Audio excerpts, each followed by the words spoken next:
Good morning, everyone. I call to order this hearing, which is the Rules Committee's third oversight hearing of the United States Capitol Police and the fifth Rules Committee hearing addressing the issues following the January 6th attack on the Capitol.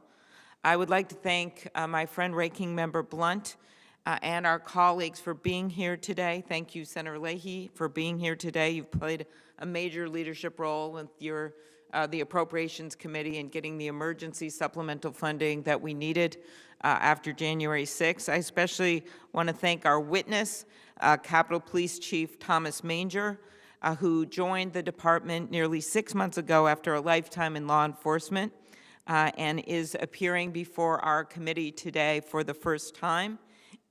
And we are, of course, grateful to the men and women of the Capitol Police for the work that they do every single day. Tomorrow marks 1 year since a violent mob staged an insurrection in an attempt to disrupt the peaceful transition of power while Congress was gathered to certify the results of the 2020 presidential election.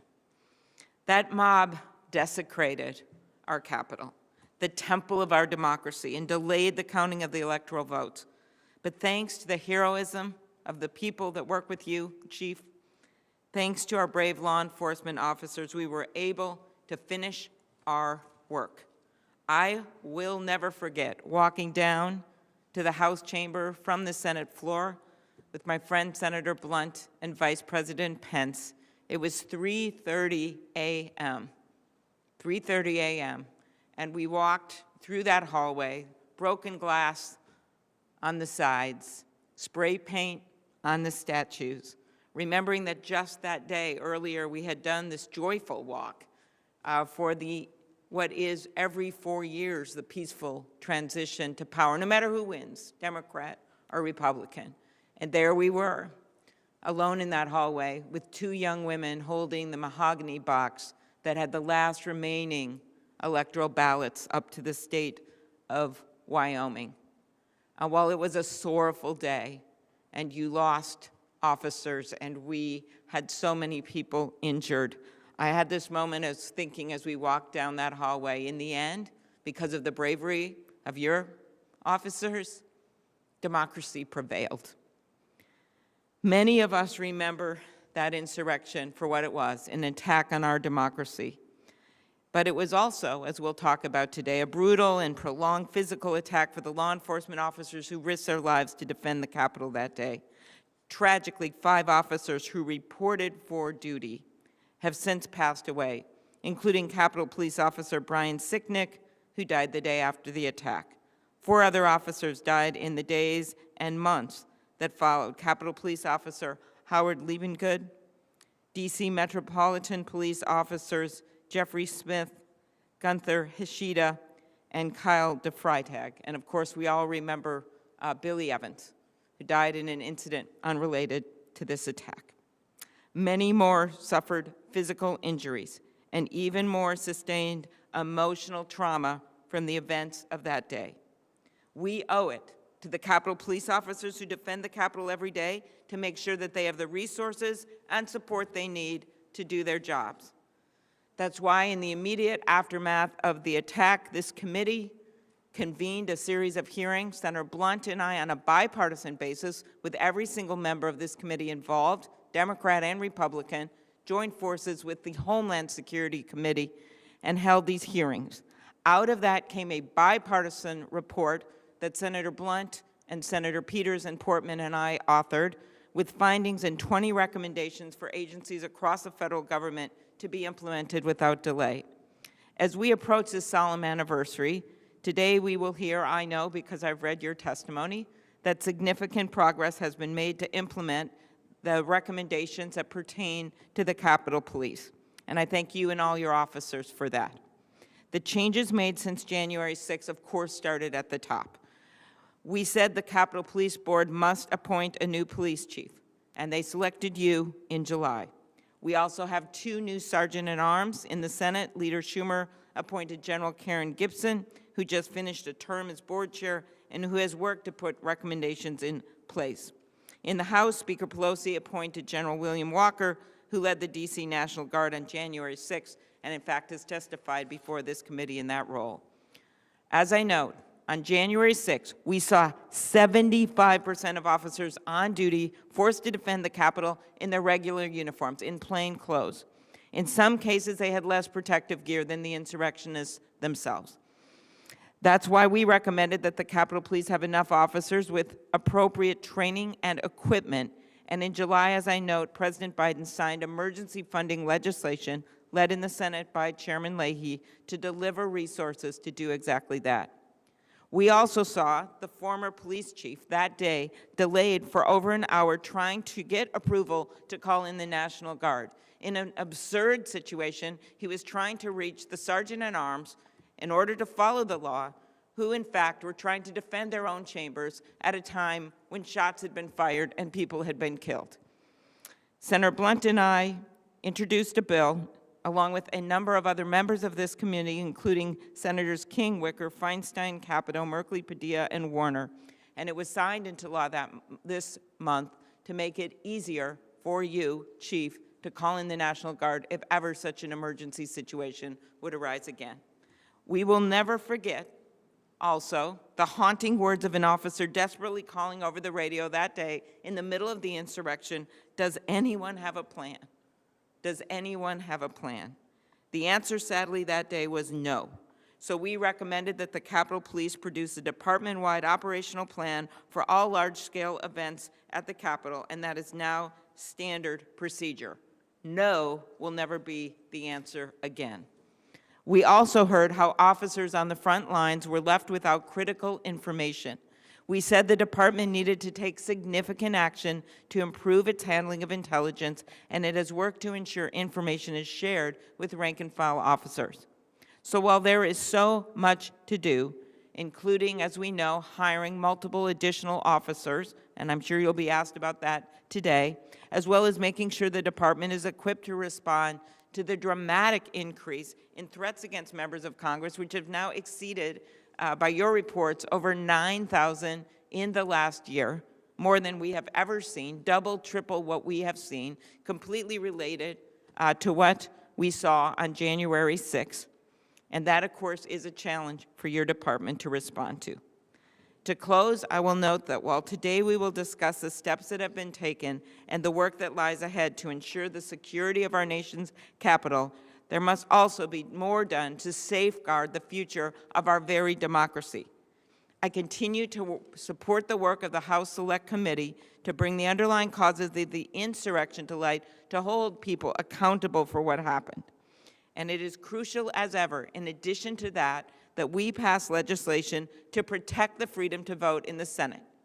Because at this moment, we are dealing with a slew of laws that have either been introduced or passed around the country, major overhauls to legislation that make it harder for people to vote.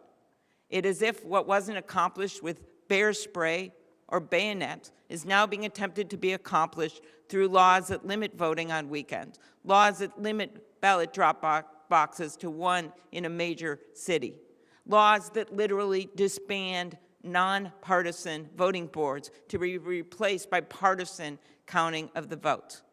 That's what we're seeing across the country right now. It is not the subject of this hearing, but it is clearly related to what happened on January 6th. With that, we look forward to hearing from you, Chief Manger, about the progress you have made and the work still to be done.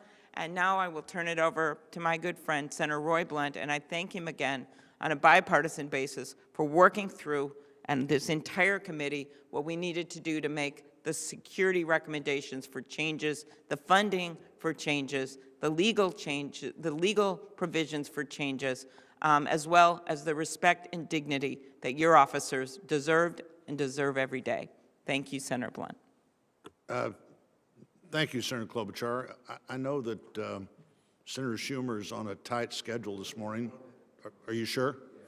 Well, thank you, Senator Klobuchar. I'm glad to be here today, and I'm glad that we have the chance to thank Chief Manger for joining us and for the leadership he's already provided to the Capitol Police. The January 6th attack on the U.S. Capitol was a tragic day for our country. Everyone who took part in that attack should be prosecuted based on their actions and plans. That process continues, and I support it. As we approach today's one-year anniversary of the attack, it's important we keep the Capitol Police officers and those from other responding agencies, including the D.C. Metropolitan Police, who were here within minutes and made an incredible difference in the ability to respond, along with the National Guard, federal law enforcement, and others who we really need to keep in the front of our minds as we have this discussion today with the chief. You know, the U.S. Capitol is our most iconic symbol of democracy. The whole world was watching to see how we responded to the attack. These officers were the true heroes of January 6th. They defended the Capitol and everyone who works here bravely and without hesitation. Thanks to their efforts, as Senator Klobuchar just pointed out, we were able to return to the Senate and House chambers and finish our work. We're able to show the world that when our system is tested, it will prevail. My colleagues and I are profoundly grateful for the Capitol Police's continued dedication to the mission to protect the Congress. It's our job to honor their service by doing our part to ensure that they are never faced with the circumstances they were faced with that day. The committee's held a number of hearings with respect to the events of January 6th. This is the 5th of those hearings. Throughout those hearings and in our subsequent actions, Chairman Klobuchar and I are proud of the bipartisan way that we've been able to move forward to show that we want to ensure the Capitol Police have the resources necessary to protect both the Congress and the agency's most valuable asset, the officers themselves. Senator Klobuchar and I introduced legislation with many of our colleagues on this committee, which passed both the House and Senate by unanimous consent and was signed into law by the President on December the 22nd. This legislation, the Capitol Police Emergency Assistance Act of 2021, provides the Capitol Police Chief with unilateral authority to request emergency assistance from the National Guard and other federal law enforcement agencies in emergencies. As I previously mentioned, we held a number of hearings on this subject and released a bipartisan report with Homeland Security and the Government Affairs Committee in June of 2021, which outlined several recommendations based on extensive interviews with key decision makers, firsthand account from law enforcement personnel, and the review of thousands of documents. We've continued to pursue more information on this issue. We've also worked with our colleagues on the Emergency Security Supplemental Appropriations Act of 2021 to provide the department with additional and necessary funding for salaries, overtime pay, trauma support, riot control equipment for all officers, and specialized training. Certainly, Chairman Leahy's leadership on that piece of legislation, along with Senator Shelby, made a big difference in quickly responding to what was the immediate need of the department after the increased workload and the stress of what happened a year ago. Beyond the work of Congress, the Capitol Police have been reviewing operations and looking at necessary changes within the department. We've twice heard from the Inspector General, including last month as he concluded his 11-month investigation in the department's preparations for and response to the events of January 6th. I appreciate today's opportunity to hear from Chief Manger on the security enhancements the department has made over the past year, the work being done to improve officer morale and retention, as well as the Chief's observations after 6 months in command and his goals and visions for the department moving forward. 1 year after January the 6th, 2021, we acknowledge that there's been considerable progress, but also acknowledge, as I'm sure the Chief does from his comments today, that much work remains to be done. We'll continue to work together to ensure the department addresses its critical needs and is positioned to be better trained, better equipped, and better prepared in the future. We owe that to the frontline USCP officers who protect members of Congress, congressional officers, employees, and visitors to the Capitol every day. We also, by the way, owe that to their families.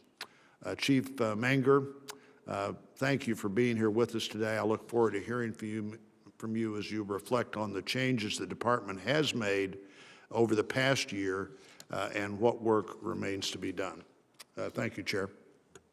Thank you very much. Now, thank you, Senator Schumer. And when you were, I know you were busy with something else, Senator Schumer, but I did mention that your leadership in making sure we got a sergeant in arms in place who's doing a very good job. So thank you for that. And thank you for your leadership. Senator Schumer. Well, thank you. And let me thank the chair of the Rules Committee, my good friend, Senator Klobuchar, for the great work she has done in this regard in making our Capitol much safer. And let me thank my friend, the ranking member, for his bipartisan cooperation on this important issue. And I thank you for the opportunity to speak right now. I also want to thank today's witness, U.S. Capitol Chief of Police Thomas Manger. 2021 was one of the hardest years ever for our Capitol Police. But Chief Manger has done an outstanding job in his first few months, ushering necessary reforms to the department. He'll be the first to say the job is not done, but today the Capitol is a whole lot safer than it was a year ago, and I commend him for his leadership. I feel safe walking around the halls of this hallowed building. My colleagues, we're here today because 1 year ago, the men and women of our Capitol Police stood on the front lines of the unthinkable in America, a violent assault upon the U.S. Capitol, instigated by former President Trump and carried out by a mob of radicals looking to halt the peaceful transfer of power. I remember January 6th as if it were yesterday. I've said repeatedly over the last year my experience that day was sort of like Charles Dickens' A Tale of Two Cities. It was the best of times, it was the worst of times. The best of times because at 4 a.m. that morning, we had learned, those of us on the Democratic side anyway, that Senators Warnock and Ossoff had won, and we would come back into the majority. I couldn't sleep, got in my car at 7:30, got here at 12:30, got on the floor of the Senate at 1 p.m. as we began to count the votes. I was only on the floor of the Senate for about an hour as the putative majority leader, not even having given a speech, when a police officer in a bulletproof vest and with a submachine gun strapped across his waist grabbed me firmly by the collar like this. I'll never forget that grip. He said, "Senator, we're in danger. We got to get out of here." He had to explain to me what the danger was. I didn't know. None of us knew at that time. We walked through a hallway, went through a door, and this was shown on the video camera that was captured, and they used it at the impeachment trial. I hadn't seen it until they did it then. But they show me walking briskly with police officer on either side down a hallway. We go through a door, you don't see us for 20 seconds, and then we're running out at full speed. I was within 30 feet of these nasty insurrectionists. Had one of them had a gun, had two of them blocked off the door, Lord knows what would have happened. So that was quite a day. And it was even a tougher day, much tougher, for our Capitol Hill policemen. They were outnumbered, they were under-equipped, yet their bravery, their quick thinking saved many lives and prevented a violent riot from becoming something even worse. It allowed us, when the four leaders met and decided we were going to not let these insurrectionists stop us from going forward with the counting of the ballots, it allowed us to come back that night at 8 p.m. and actually finish the counting, having the insurrectionists' object that day to stop the count fail. So today we honor those who stepped up that day, and especially those whom we've lost in the aftermath. We remember them and pray for their families. Now, in the years since that attack, as has been mentioned, we've gotten a lot done in the Senate to strengthen our Capitol Police, to assure, from a security standpoint, that the violence of that day never happens again. Early last year, I put in place a new Sergeant-at-Arms, Lieutenant General Karen Gibson, a wonderfully competent person with a great deal of experience on both the organizational side as well as on the intelligence side. And we installed the first all-women leadership team in the history of the Senate Sergeant-at-Arms. As a member of the Capitol Police Board, Ms. Gibson led a diligent search and helped us find the new police chief who sits here today. It was so important to me that we had a new police chief who was competent, experienced, and dedicated. I am proud that we have found such an individual in J. Thomas Manger. Last summer, we did a few other things. We passed a critical supplemental funding led by Senator Leahy and Senator Shelby, providing tens of millions in overtime pay, funding for more police officers, hazard pay, and retention of bonuses for the Capitol Police.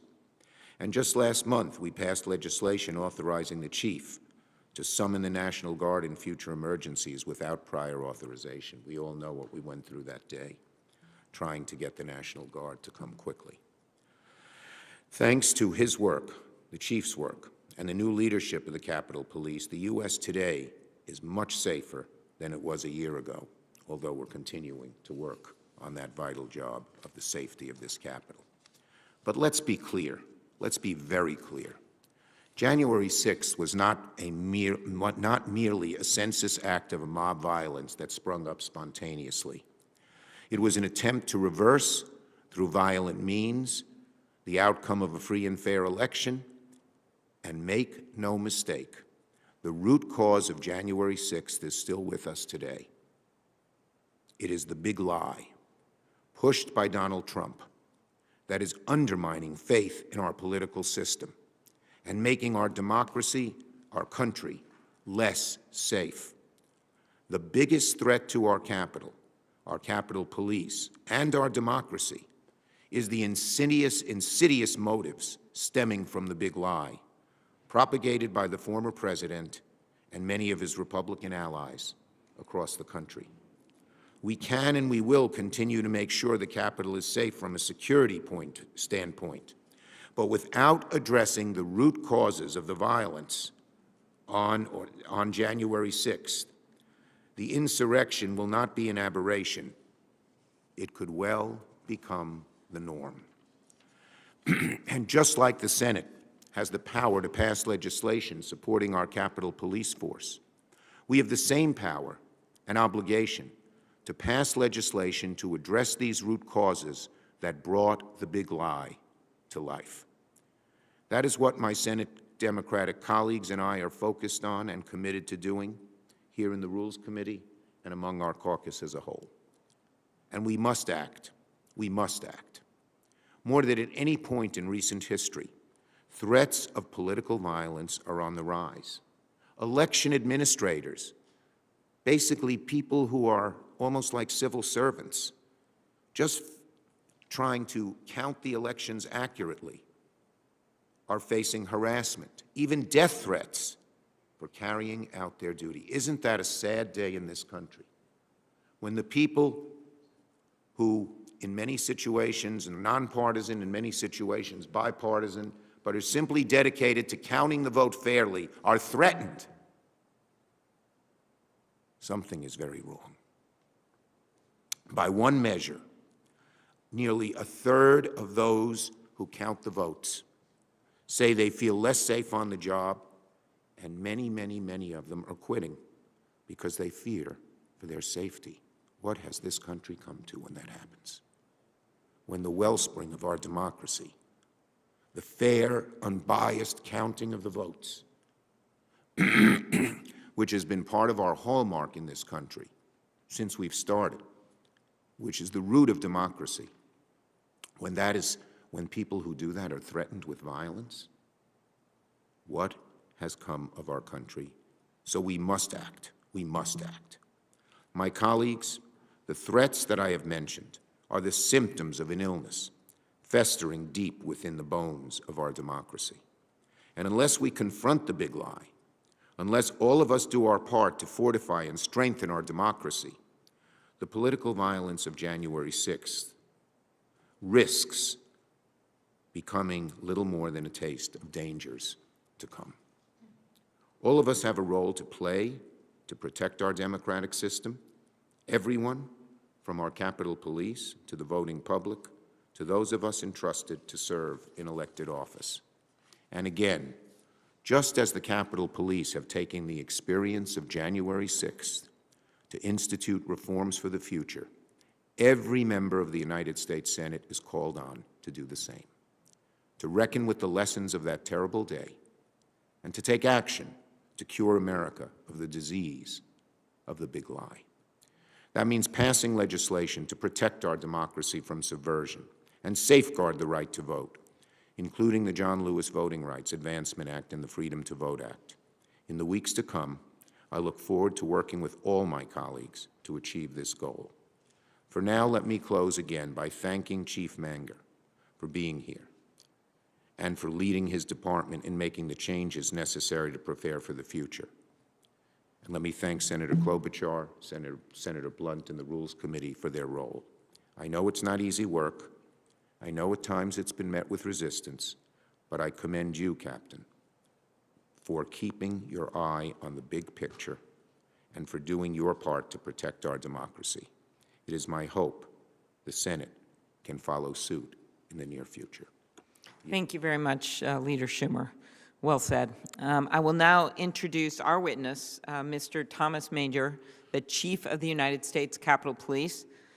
Chief Manger was sworn into his current position on July 21st, 2021. He joined the department following a distinguished 42-year career in law enforcement, most recently serving for 15 years as Chief of Police in Montgomery County, Maryland. During that time, he was also elected by his peers across the country to serve as the president of the Major City Chiefs Association. Earlier in his career, he served as Chief of Police in Fairfax County, Virginia, where he rose through the ranks after first joining the force following his graduation from the University of Maryland. I will now swear in our witness. Chief Manger, if you could please stand and raise your right hand. Do you swear that the testimony you will give before the committee shall be the truth, the whole truth, and nothing but the truth, so help you God?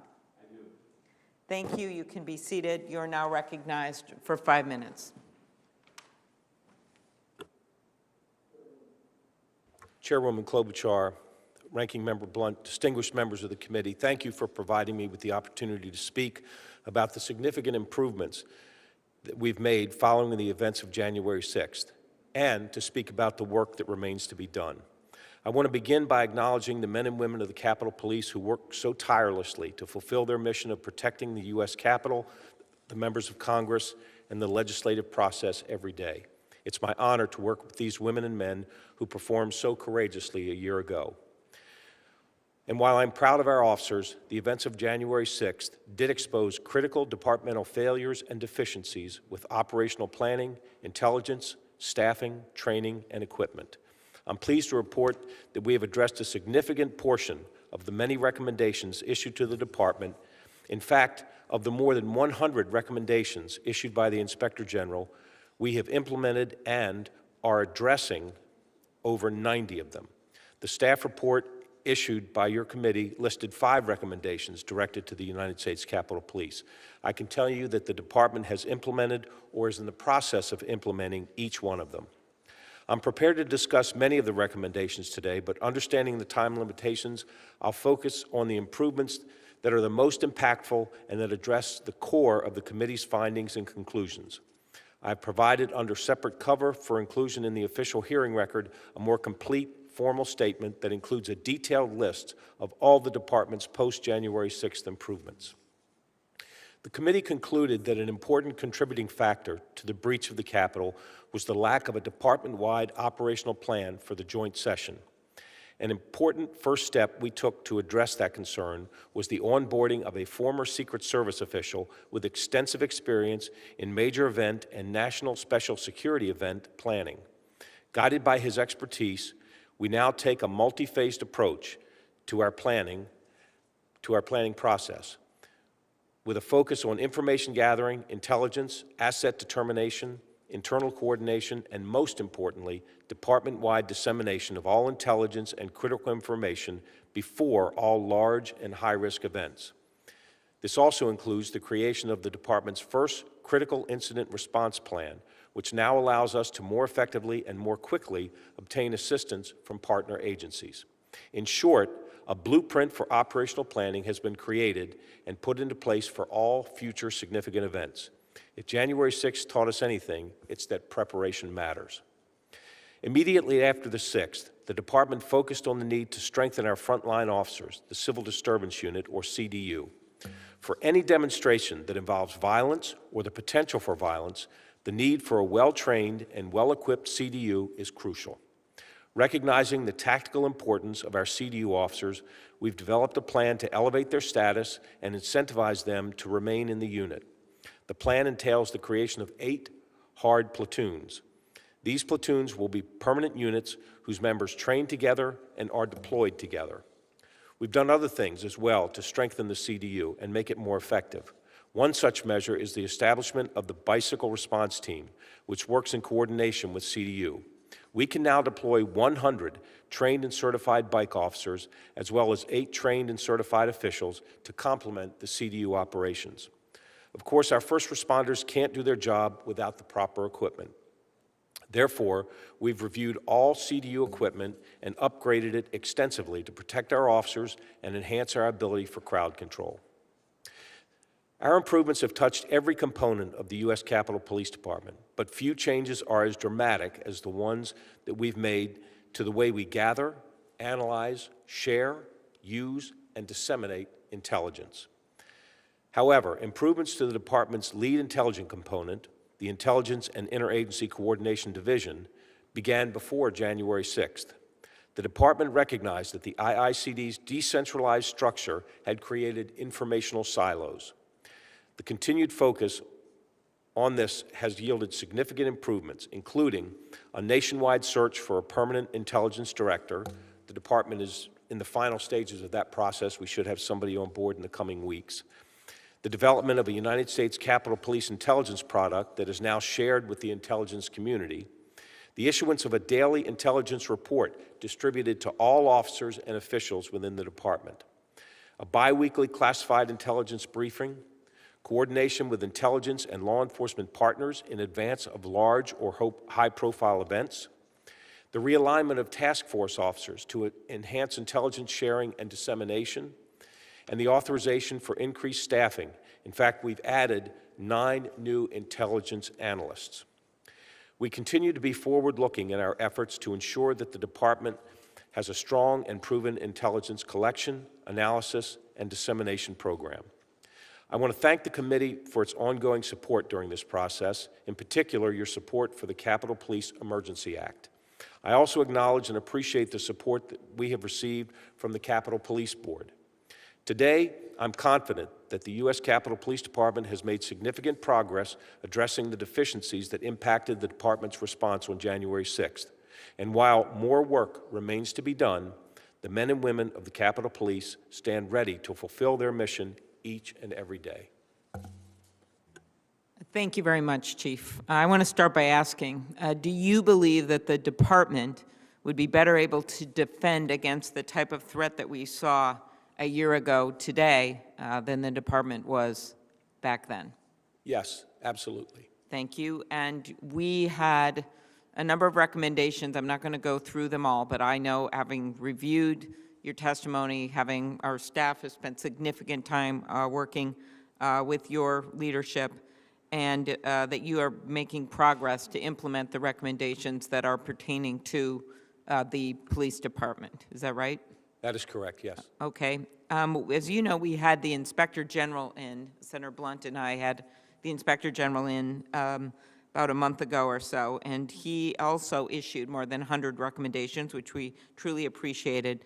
And he talked about the progress that he knew of that you had made at the time. And we've, of course, after that hearing, as is our job, encouraged you to work with him and to report back on the progress. Can you tell me where you are in responding to this and the progress you've made on his recommendations? Yes. So at the time when the Inspector General testified, I think we had about 30 of the 103 recommendations that were closed, that were implemented, that we had finished. At the time, we also had another 60 recommendations that were basically in progress, that we had a detailed plan in place, but the plan had not been completed. In some cases, The plan won't be completed until the FY23 budget is approved. So some of these, it's going to take time. But the plan's in place, the work is in progress. So we had basically addressed over 90 of the 103 recommendations. We still continue to work on those. We have since, I think, closed another 5 or 6 of the recommendations.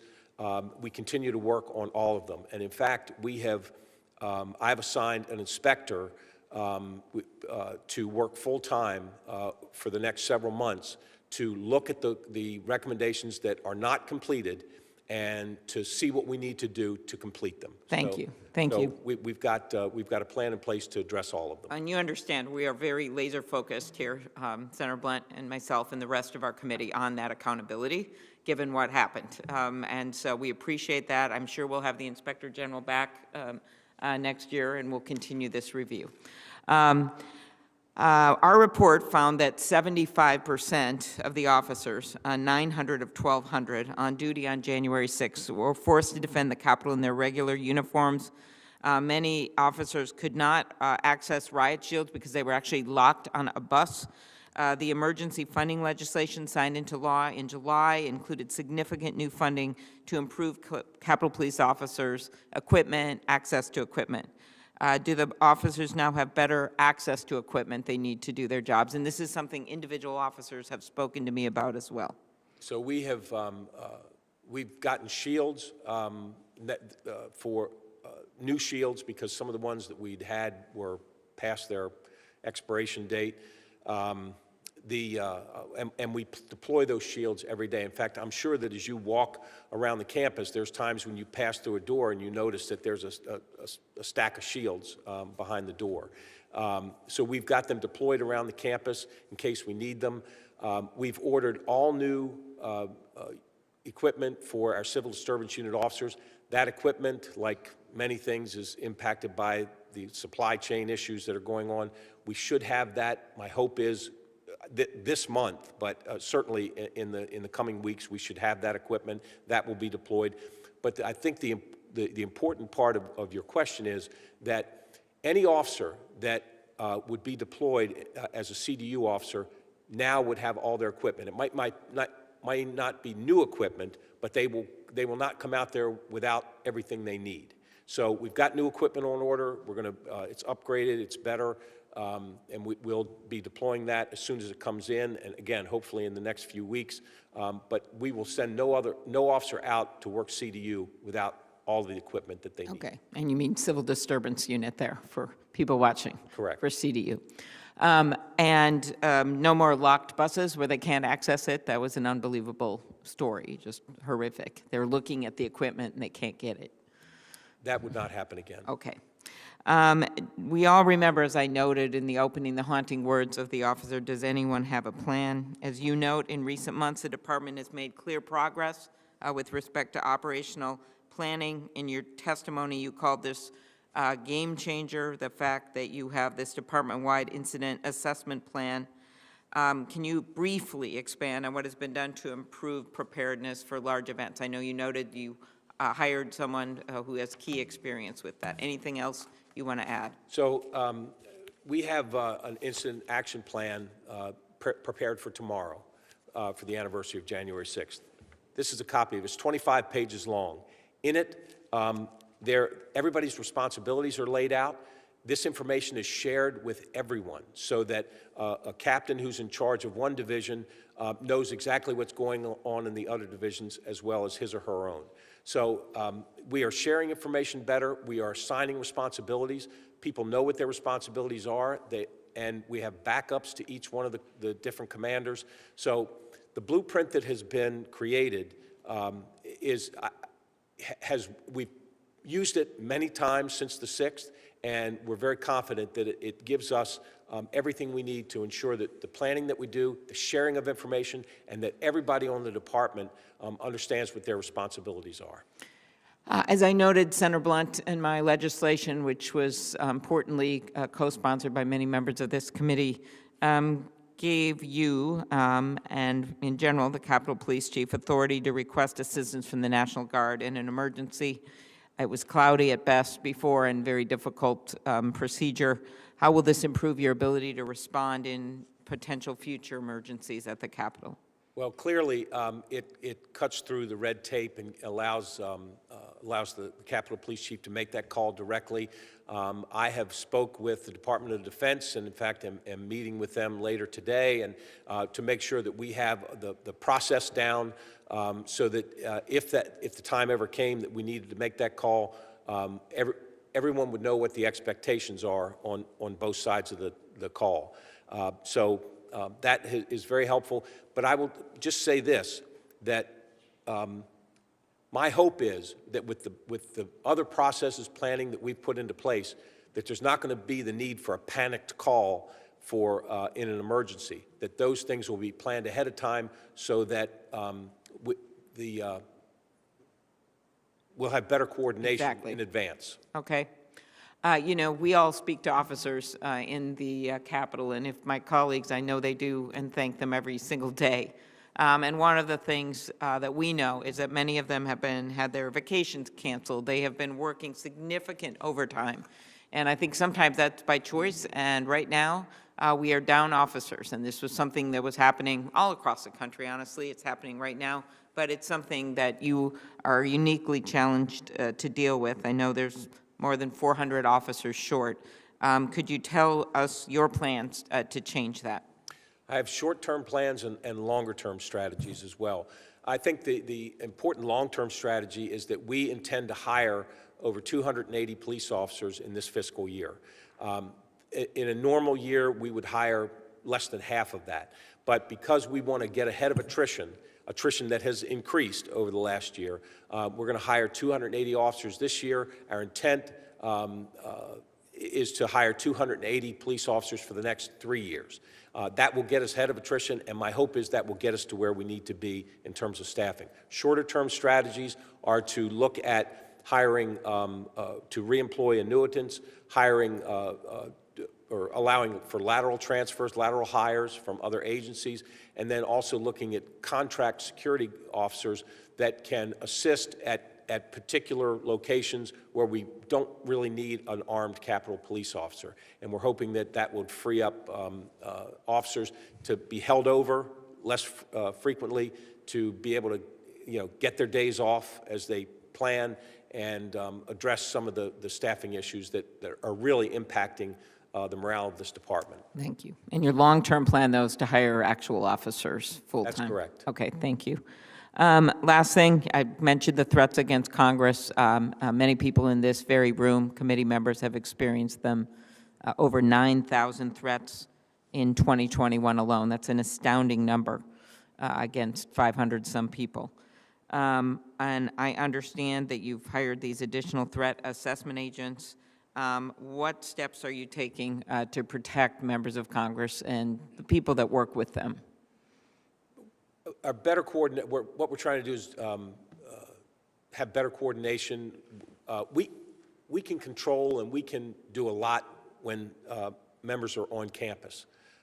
When they go home, their home districts, we're trying to work with the local officers in those jurisdictions to ensure the safety and security of staff there, of offices there, and so we can provide advice and provide recommendations in terms of how to better secure locations, whether offices or homes, but we can also work more closely with the local law enforcement partners to solicit their help. The biggest challenge I think we have is keeping up with the number of threats. I mean, we've doubled the number of officers that investigate these threats, agents that investigate these threats, and if they continue to go up the way they have, clearly we're going to need additional officers to assign to this responsibility. Okay, thank you, Chief. Senator Blunt. Thank you, Chair. Chief, on the issue of bringing in contract employees, Officer Papathanassio has suggested that the union rep, that this would be a problem for them. Do you want to talk about how you're going to deal with that? Obviously, in my view, a bigger problem for them is the overwork and the extended stress of being short so many officers. But Tell me how you plan to work with the officers who are concerned about bringing in non-sworn officers to do even parts of this work. So I've been in discussions with the union about this specific issue. They have mentioned a number of concerns, and our conversations and our intent is to try and address those concerns, because I think what we agree on is that these officers need some relief, that we need to allow these officers to get more time off, to stop being held over on their shifts, to stop being forced to work overtime when they would rather be home with their families. So again, I've talked about the strategies that we have in place, but the contract security would be a temporary solution until we can get more officers hired. And my intent is to try and address the concerns that the union has with regard to where these contract security officers are assigned. And for that program to really work, what kind of temporary program would it be? Would you anticipate a multi-year bid or a one-year bid with possible extensions, or what are you thinking about as you begin to think about how you look for these contract employees? So look, realistically, I think it's going to take us at least 2 to 3 years to get up to our staffing in terms of hiring new officers. So having that as an option to use over the next 2 or 3 years, I would like to have that option. Just to be sure we're straight on this, hiring the officers to get to the officers you currently are allowed to have is the problem here, as opposed to the Congress saying we're going to give you 100 more officers than you're currently capped at. That's an unrealistic moment for us to think about. Your goal is to fill the slots that you already have been allowed to have, and you're 400 short. Are you 400 short right now Yes, of meeting that number? Yeah, actually 457 short. 457? Yes, sir. If I understood your thought also of hiring 280 new officers a year for the next 3 years, understanding that other officers will retire and find other opportunities, and that number sounds about right to me to get up to where you need to be. How long is the training process from the time you bring an officer into the training environment until you have them available for service? From the time they're hired to the time you can actually deploy them by themselves is close to a year. Close to a year. So hiring people, annuitants who have retired but are willing to come back to work is one of your thoughts? That's correct, because you'd be hiring back someone who has that experience, and they could go back to work day one. And when you hire laterally, would you just try to evaluate the level of training that officer already has and then determine what additional training is necessary before you put them into the line? Exactly, yes. All right. I think every police force in America, certainly every big police force in America, has a lot of that same challenge of just people leaving either the big force for a smaller force in some other community, or leaving with frustration this whole idea that somehow defunding the police was ever any real option for the country. The Inspector General's testified before us that he thinks that, in his view, restructuring to where the U.S. Capitol Police was more of a protective agency instead of a law enforcement agency. I'm not absolutely sure I know what he means by that, but why don't you give us your sense of what, after 6 months on the job, what's your vision of what the Capitol Police Force would look like 2 years from now and 5 years from now, and maybe even longer, if you've thought through the way that this force should function to best do its job? Well, thank you for asking that question. I think that where I agree with the Inspector General is the fact that we need to expand and enhance our ability to investigate threats against Congress, to provide protection to members against Congress, to our counter-surveillance activities, to enhance security in the home districts, as I've mentioned. So in that regard, we need to expand our protection capabilities. But we make no mistake, we continue to have to be a police department as well. The difference between the U.S. Capitol and the White House or the CIA or other facilities is that we are open to the public. Someone can walk in off the street, now not now because of COVID, but someone could walk in off the sidewalk, come through the doors and say, I'd just like to look around. I want to walk around. So we deal with the public every day. We deal with demonstrations every day.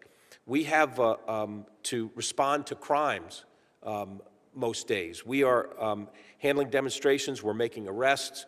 We're staffing posts. We do crowd control, visitor control, employee screening, crime prevention, response to calls for service, crisis negotiations, all of which are part of being a police department. So while I agree that we need to expand our protection capabilities, I don't think that we can walk too far away from our police responsibilities as well, because they will remain. So in answer to your question about where I think we need to go, one of the ways that I believe that we need to expand our protection capabilities is to take the work that we do in terms of investigating threats, take our intelligence responsibilities, and make those investigatory and intelligence responsibilities and create a new bureau and have a new assistant chief, an additional assistant chief. So you'd have, I think our dignitary protection and protection responsibilities have grown. That continues to grow. The need there, the workload has increased. Uniformed services will always likely be the largest bureau that we have, but looking at intelligence and investigations and creating a new bureau with its own assistant chief, I believe, is the direction that we need to go. This then speaks directly to the IG's recommendation that to move toward more of a protection focus, because that's what this would allow the department to do. Thank you. I'll have more questions later if we have time for a second round. Thank you, Chairman. Thank you very much, Senator Blunt. Next up virtually is Senator Warner, who is the chair of the Intelligence Committee, also has played a very important role in our responses since January 6th and before then to other threats to our Capitol and our democracy. Thank you, Senator Warner. Well, thank you, Chair Klobuchar. And first of all, let me echo what I said on our last hearing. I want to thank you and Ranking Member Blunt for the way that you've conducted both the initial investigation and how the Rules Committee has really stepped up in terms of the assessment of making sure we protect the Capitol and on an ongoing basis. So thank both of you. I also want to highlight to Chief Manger, at least to see you remotely. We had the opportunity to work together when I was governor and you were chief in Fairfax, and people still talk about your praises. We went through, as you may recall, those challenging 3 weeks plus of the sniper incidents that terrorized, frankly, the whole region. But I know you are the right person at this critical moment in terms of the evolution and direction of the Capitol Police. I want to pick up as Chair Klobuchar just indicated, and Senator Blunt's line of questioning about the structure. I know you're about to name this new deputy chief who will take on that role of intelligence. Could you expand that a little bit? When do you expect to name that individual? And also talk to us about, the intelligence functions of the Capitol Police. Will they be mostly receiving intelligence from other entities rather than doing your own intelligence work? Will you pursue, if there is indication of some kind of organized threat, will you pursue that versus FBI? Talk me through a little bit more of the role and structure of this intelligence unit. Yes, sir. First, we have, you may be aware that we did have a civilian director of intelligence on January 6th. That person left in the weeks following the 6th. So we've been doing a nationwide search. We're going to make a final selection in the next couple of weeks, and my hope is that we have someone in place shortly thereafter. We have a very competent acting director in place now. I think the changes that we've made in the way we gather, share, disseminate intelligence, there's been a lot of changes, but the big thing is how we use intelligence. One of the problems, of course, on the 6th was that we had information and it wasn't acted upon. And intelligence is the only use that real intelligence is if it's actionable and it can actually help you formulate your plan in terms of how you're going to deal with a situation. So we have now, which we did not have on the 6th, we have our own intelligence analysts. We put 9 new ones in place in the last few months that have the same training as an FBI analyst, as a Homeland Security analyst. So we're speaking their language, we're sharing information, we've got people embedded in the FBI, embedded with DHS, and we've got our task force officers on different task forces with the FBI. So we're actually now plugged in to all the places we need to be plugged into, but we are also doing, while we are still sharing information and getting information from Homeland Security and FBI, we're not just totally dependent on them anymore. We have our own folks that are also doing research and doing our own analysis. So basically, we're staying connected to our partners in the federal intelligence community, but we're not just passive recipients anymore. We are active in the intelligence community, and we're active in terms of sharing our information and making sure that all the information that we get gets down to our folks, both the officials and the officers. But Chief, that means you are, but the investigatory role is not something that Capitol Police is going to take on. That will still be reliant upon the FBI or DHS or other partners, right? So you may have the analysts, if there's an active plot, that the pursuit of those plotters, though, would be the FBI, not the Capitol Police. Is that correct? For the most part, but I would say this, that when we get information about threats against Congress, that's a priority for us. And so we will take those cases and we'll run with them. Occasionally the FBI helps us with those cases. Occasionally Homeland Security helps us with those cases. But they have to prioritize things too. Our priorities are always the ones that are threats against Congress. So in some regard, we in fact are taking the lead role on some of these cases if they have to do with threats against Congress.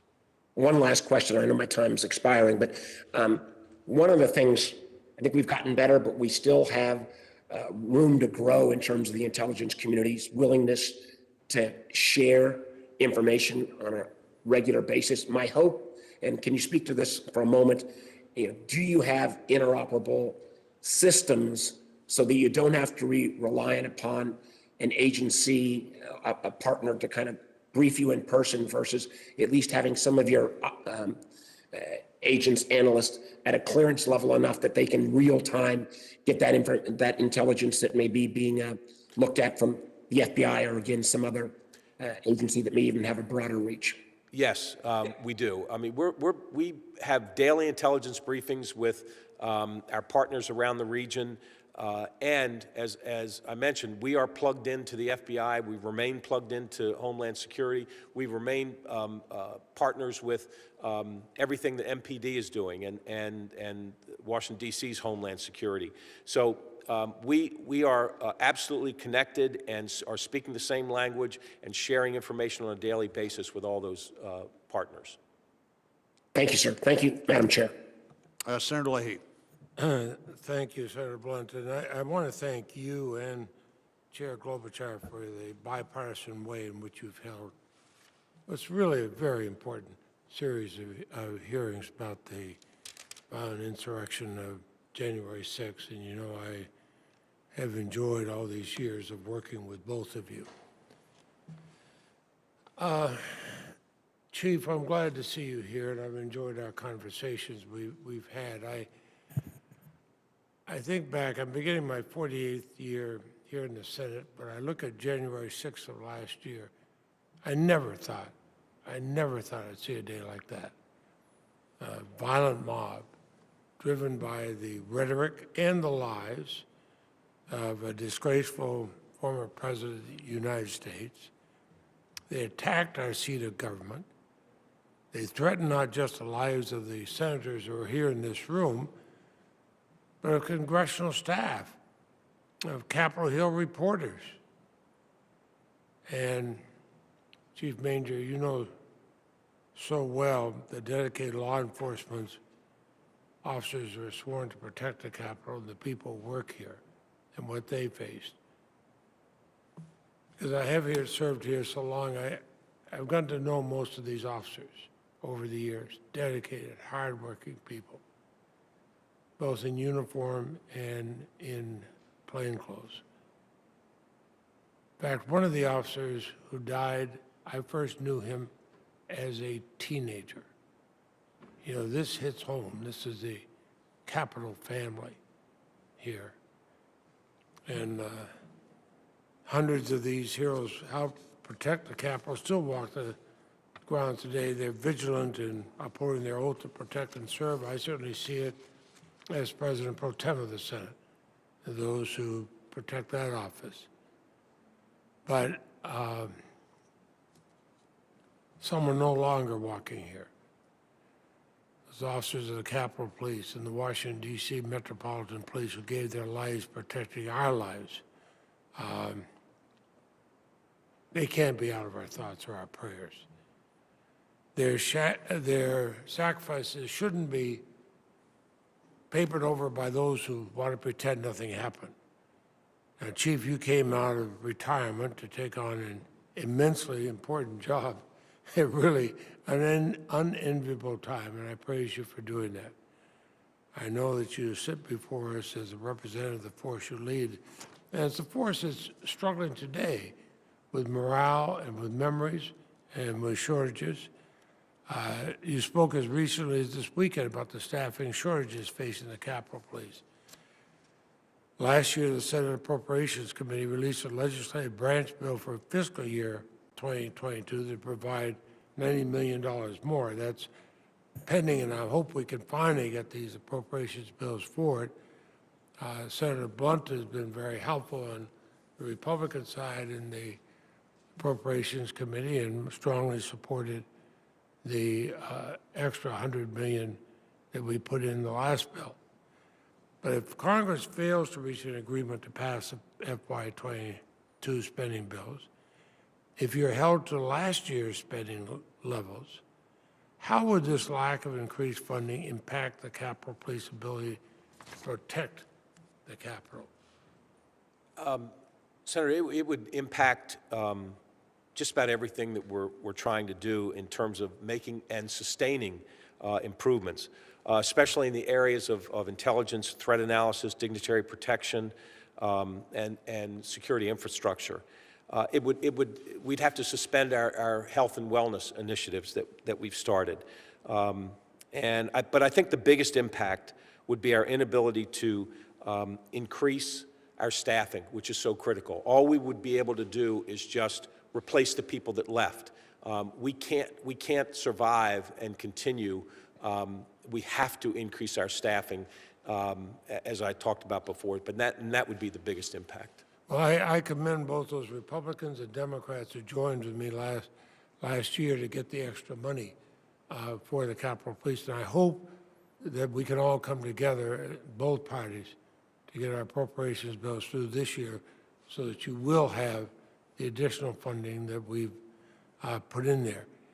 And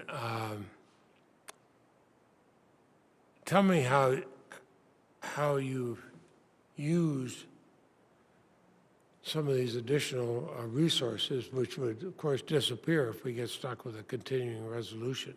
So first, the retention bonus that we were able to provide officers, I think is going to really have a great benefit. Over 90% of our department signed an agreement to stay for another year minimum for another year.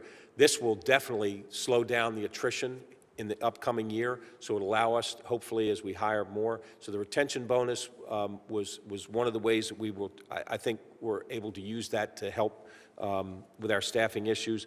The hazard pay, anybody that was here on January 6th got hazard pay. We got the new CDU equipment, cell phones for every police officer. One of the big issues was officers were not getting intelligence information. They get intelligence briefings every day on their cell phones and operational information every day on their cell phones. There are training initiatives that we want to get to, replacing and replenishing equipment that was deployed on the 6th. We've been able to do that as well. So that money's gone to good use and has really put us in a much better position than we were in. Well, I thank you, Chief.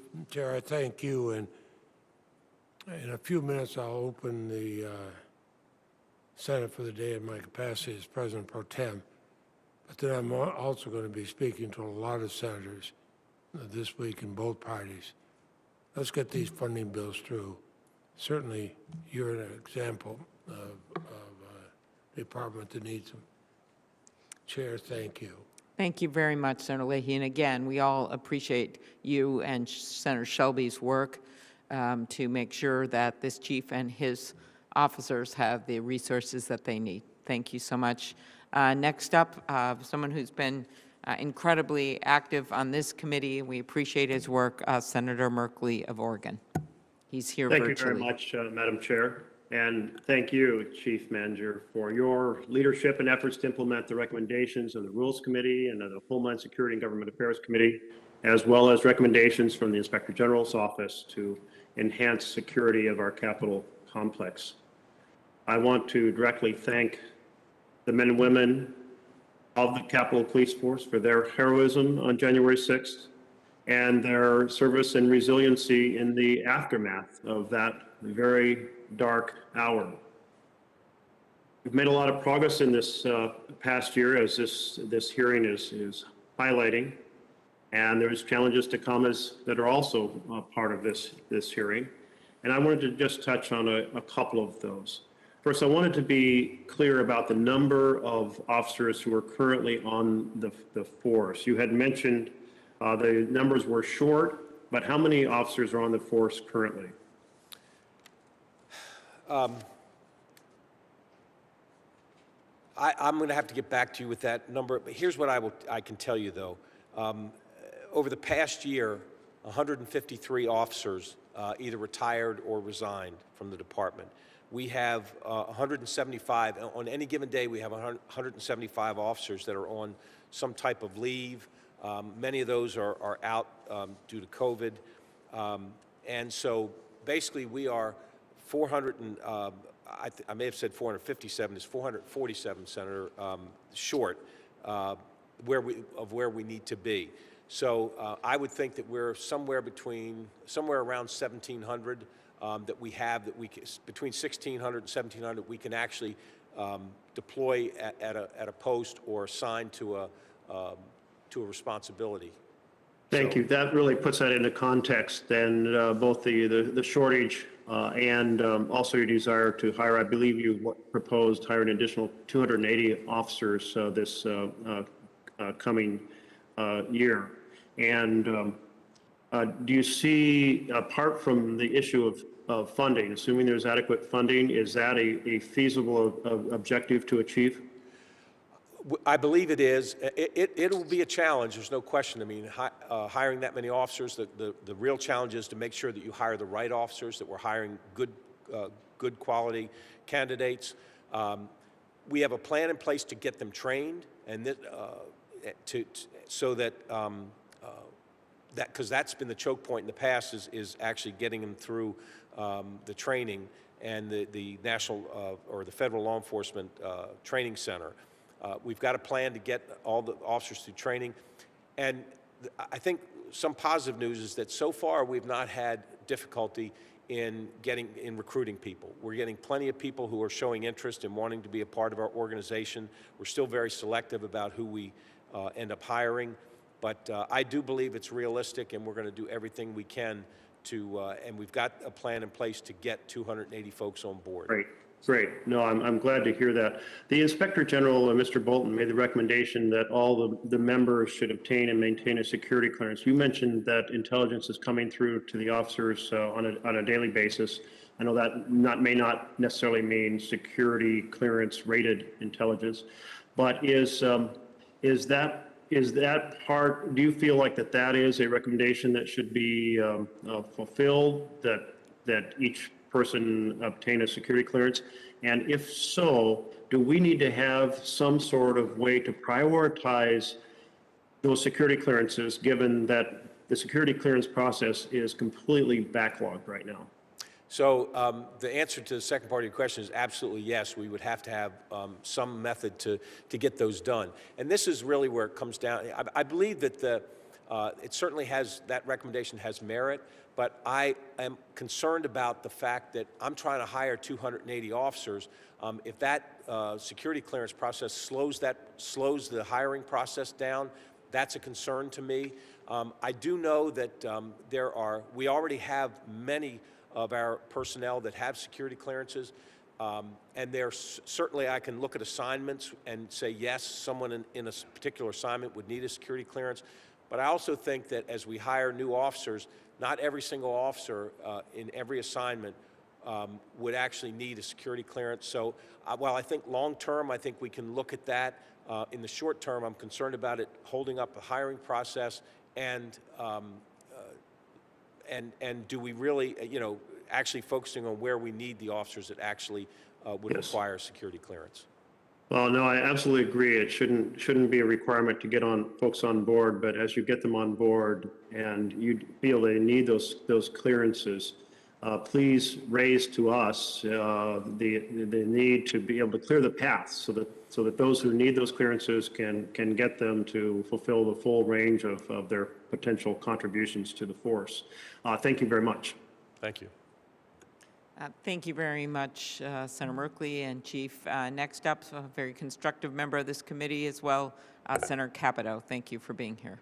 Thank you. Thank you, Madam Chair, and I want to thank the Chief on behalf of a grateful recipient of the service that you and the U.S. Capitol Police provide on this campus and in our districts, and many times to look at the security of our own offices and our own homes, and sometimes I want to express our deep appreciation and gratitude. So thank you, and I hope you'll pass that along. I read through your statement, and I read a news clip, I guess, this morning, talking about the scars that are remaining from the Capitol Police from the January 6th incident. Terrible incident. How is the morale? I mean, how many of your officers have actually asked for additional mental health? Do you feel you have the capacities for that? I know you've increased that. Where is your level of concern right now, a year later? One of the priorities we had was to make sure we had programs in place to deal with not only just the daily stress of the job, but folks that were actually who have gone through traumatic incidents, who experienced that trauma. So we have instituted a robust peer support program. We're in the process of hiring. I think we've already actually hired a couple trauma counselors. We've got formal programs in place now so that officers can seek that help.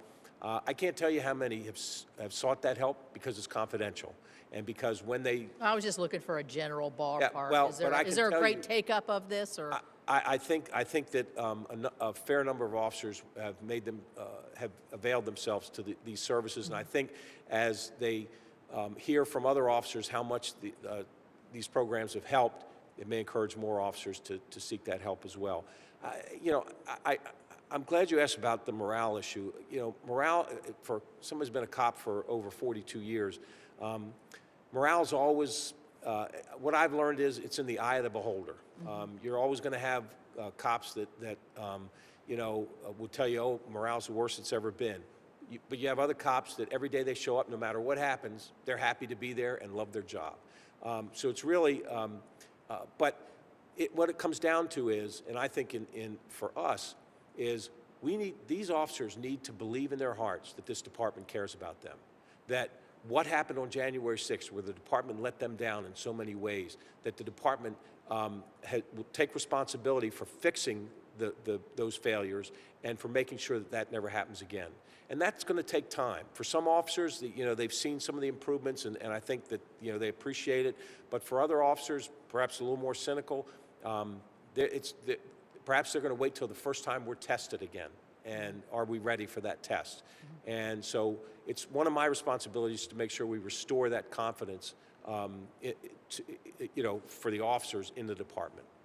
Let me ask you this. A lot of, in the retrospective that we've done in this committee and other committees, there were, on the intelligence side, questions as to was social media paid enough attention to, in the run-up to January the 6th. What adjustments have you made in terms of the coordination between you and other agencies in terms of the social media monitoring? So this is one of the areas where we are taking more responsibility, and we can focus on. And we're not trying to worry about something that's going on in a foreign country. What we're worried about and what we're paying attention to is threats against Congress and threats against the Capitol. That is our focus. And so while you have other intelligence community folks that are looking at anything and everything, we've got folks in place now that are paying attention to those kinds of threats, those statements that cause concern. So we've got folks that not only are looking at that are watching for that, but we are also then ensuring that if it crosses that line in terms of being a crime, what someone says in social media, that we follow up on that with an investigation. Is that different? I mean, has that changed over the last year? That's a new addition.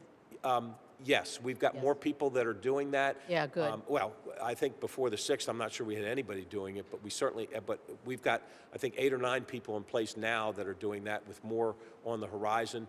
Our biggest challenge right now is keeping up with the caseload in terms of the threats against Congress, the ones that cross that line where we do have to do a criminal investigation. Well, thank you again. And I know I did want to ask about, I know you've been asked about the 400 openings that you've talked about and the recruitment. And, I know that there probably law enforcement in general, I don't know what the female ratio is, but I'm sure it's quite low. So I noticed that too in the Capitol Police. So I'm hoping that you're making special efforts to diversify the workforce as you've got this opportunity to hire more people. It's a great career, and I'm certainly grateful, as I stated. So thank you so much. Thank you. Thank you very much, Senator Capito. Next up, Senator King, who brings his strong sense of independence to this committee, and we appreciate him as well. Senator King.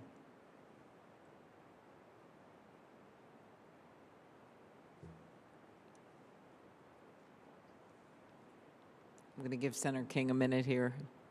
There he I'm is. sorry. Yeah, now I'm unmuted. There you go. You're all good. Okay, thank you. Chief, I hope you will convey our appreciation to the men and women of the Capitol Police. Whenever I'm interacting, my sort of standard comment is thanks for looking after us, and that we really do appreciate it. And in the day-to-day of politics, it's hard sometimes for people to realize that. So please convey the deep appreciation and thanks from all of us, that we care about what they do, and we appreciate what they do for us. Couple of things. You touched on the issue of security clearances, and that's a problem throughout the federal government, although I must say it's better now than it was 2 or 3 years ago. One of the questions that has been plagued us is reciprocity. Do you have a situation where somebody has a security clearance from another federal agency, but then when they come to apply to you, they have to start all over again? Or do you have a reciprocity arrangement where if they're cleared for state or the FBI, they're also cleared for the Capitol Police? If it's done by either the Department of Defense or the FBI, typically if it's done by any federal agency, I would think that would suffice for us. Okay, well, I would urge you to look into that because it doesn't make much sense, but believe it or not, there are plenty of places where that reciprocity isn't honored and it really delays the process. And as you say, you can have a good recruit, but they get discouraged by the length of the security clearance process and go on and find another opportunity. And in this economy, we can't afford to lose good people. A couple of other questions and observations. In terms of your planning, it seems to me that one of the things that we learned on January 6th is there was a lack of pre-planning. In other words, a lack of imagination. We have to have people that are thinking the unthinkable and saying, okay, what happens if? What do we do? So I hope that's the case. And my question is, do you feel that we have adequate communication and coordination with other agencies that might be important, either from an intelligence point of view, such as the FBI or the other intelligence agencies, or with law enforcement, DC, Metropolitan Police, the National Guard? Are we working on pre-existing coordination and communication plans so that we don't have to make it up on the fly in the case of an emergency? The answer to that question is yes, we are. And in fact, it has become a part of our the blueprint that we use in terms of our pre-planning for these events to reach out to those partner agencies to ensure that we're sharing information, that if we we believe that we're going to need their help, that we plan for that well ahead of time so that we're able to do, and we end up doing tabletop exercises. We end up getting the commanders over here to show them exactly where we need their folks deployed and what responsibilities that we're going to give to them. So absolutely, that's part of our planning process now. And I hope that extends to the intelligence side as well. You mentioned you're developing some of your own intelligence capability, but we have, as you know, enormous intelligence capabilities throughout the federal government. My concern is we still tend to have silos. They're excellent silos, but they're still silos. And I hope that the coordination includes pre-event intelligence. It does, and we, one of the problems that we identified shortly after the 6th was the fact that we, even internally, we had intelligence silos within our organization. Those are gone. And with the briefings that we have with our partners multiple times a week, any silos that existed previously certainly do not now. Final question, and I remember we discussed this, not you and I, but this was discussed in a prior hearing, and that is work with the architect of the Capitol in terms of the physical infrastructure and the ability to seal the building effectively. And again, we're back to silos. I hope that there's a close relationship between your department and the architect of the Capitol, because your people's job could be a lot easier if we had Lexan windows and metal doors that could easily be closed in the case of an emergency. One of the things that the architect has done is to make sure he's hearing everybody's voice. He's brought experts in to do reviews and provide recommendations, but he's also ensured that everybody has been able to lend their voice to their concerns about the physical security. So I think that that's all been part of his planning process. Great. Well, thank you very much, Chief, and thanks again to all of your people for the great work that they do on our behalf. Thank you, Madam Chair. Thank you. Thank you very much, Senator King. And next up, Senator Cruz. Thank you for being here.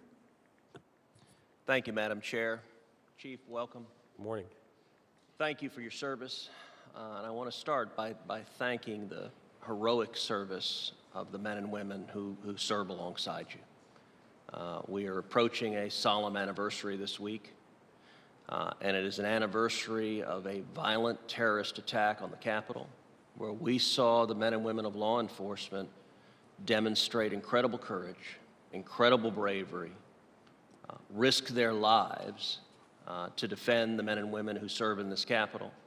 We are grateful for that courage. We appreciate the selfless sacrifice of the men and women who keep us safe.